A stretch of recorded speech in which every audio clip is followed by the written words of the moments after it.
We love India. We love India.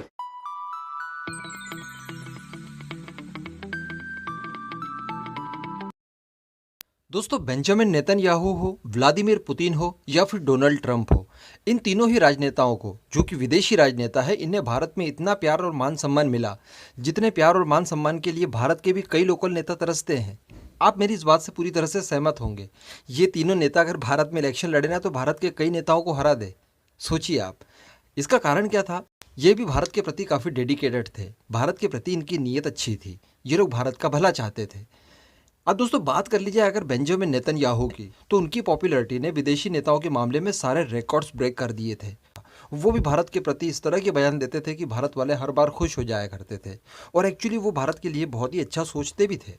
लेकिन दोस्तों, हम सब लोग जानते हैं कि इजराइल में पॉलिटिकल संकट बहुत चरम पर है, ठीक वैसा ही जैसा 90s के दशक में भारत के अंदर हुआ था। आपने देखा ना, पहले कोई और प्रधानमंत्री था, फिर 13 दिन के लिए अटल बिहारी वाजपेयी जी बने, उसके बाद अटल बिहारी वाजपेयी जी की भी विदाई हो गई, फिर 13 महीनों के लिए बने, फिर 5 साल के लिए बने। कुल मिलाकर साल 2 साल जो हमारे भारत के गए थे वो काफ़ी अस्थिर थे। ठीक इसी तरह की स्थिति इस समय इसराइल में है। तो ऐसी परिस्थिति में दोस्तों, बेंजामिन नेतन्याहू की विदाई हो गई और फाइनली नफ्ताली बेनेट चुनकर आ गए। लेकिन दोस्तों, नफ्ताली बेनेट चुनकर जैसे ही आए, वैसे ही भारत वालों के मन में आशंकाएं जाग गई, क्योंकि नफ्ताली बेनेट कुछ ज़्यादा ही उग्र टाइप के नेता हैं। दूसरी बात, उन्हें पावर में लाने के लिए कई सारी अरब पार्टीज ने भी अपना समर्थन उन्हें दिया था। ऐसी परिस्थिति में वो भारत को बेंजामिन नेतन्याहू की तरह समर्थन दें, इसकी पॉसिबिलिटीज़ हमें नहीं लग रही थी। यानी जो इजराइल की डीप स्टेट है, उसके हिसाब से तो भारत उनके लिए हमेशा अनमोल है। लेकिन नफ्ताली बेनेट पर्सनली कितना भारत को मान सम्मान और सहयोग दे पाएंगे, इसके लिए हम लोग आशंकित थे।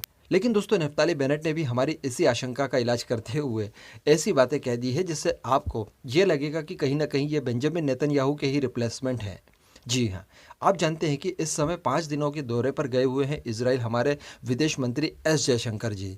ऐसी परिस्थिति में उनका वहाँ पर भव्य स्वागत किया जा रहा है। एस जयशंकर साहब ने भी इस बात को स्वीकार किया कि मेरे किसी भी विदेशी टूर को इतनी ज़्यादा लोकप्रियता नहीं मिली जितना कि इस विजिट के दौरान मुझे मिल रही है। क्योंकि हम लोग जानते हैं कि पहले भी एस जयशंकर जी कई देशों की यात्रा कर चुके हैं, लेकिन इतना हाइक नहीं मिलता था जितना कि अभी मिल रहा है। तो ऐसी परिस्थिति में अब समय था नफ्ताली बेनेट का कि वो भी भारत के लिए कुछ कहें।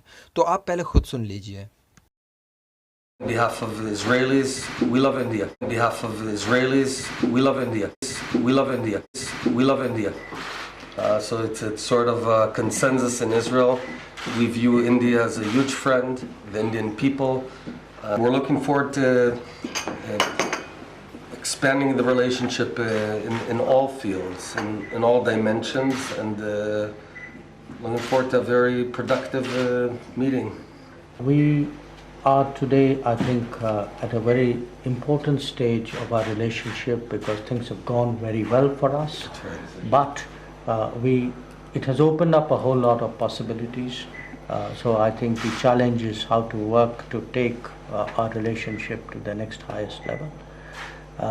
And I can only tell you that the sentiment and the interest in India, in our ties with Israel is very, very strong. तो सुना आपने, उन्होंने कहा कि हम लोग इसराइल के लोगों की तरफ से कहते हैं कि भारत से हम बहुत प्यार करते हैं और भारत को सबसे बड़े मित्र के रूप में हम लोग देखते हैं। दोस्तों, यहाँ पर आप उनका कॉन्टेक्स्ट समझिए। जी हाँ, यहाँ पर वो अपनी तरफ से नहीं बोल रहे हैं, यहाँ पर उन्होंने इसराइल के लोगों का जिक्र किया। यानी पीपल टू पीपल कनेक्टिविटी कितनी हाई होगी बिटवीन इसराइल एंड इंडिया। आप समझ रहे हैं इस बात को? ये बहुत बड़ी बात है।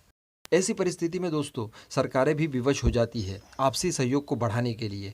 तो यहाँ पर भी कुछ ऐसा ही हो रहा है। आपने नोटिस किया होगा, जब हमास के साथ कॉन्फ्लिक्ट इसराइल का बहुत बढ़ गया था, उस समय भारत के बहुत सारे लोगों ने, जी हाँ, भारत के बहुत सारे मैक्सिमम लोगों ने इसराइल के समर्थन में लगातार पोस्ट की थी। फिर ट्विटर हो, यूट्यूब हो, फेसबुक हो, मैटर नहीं करता, लेकिन पूरा सोशल मीडिया भर दिया था इसराइल के समर्थन के लिए।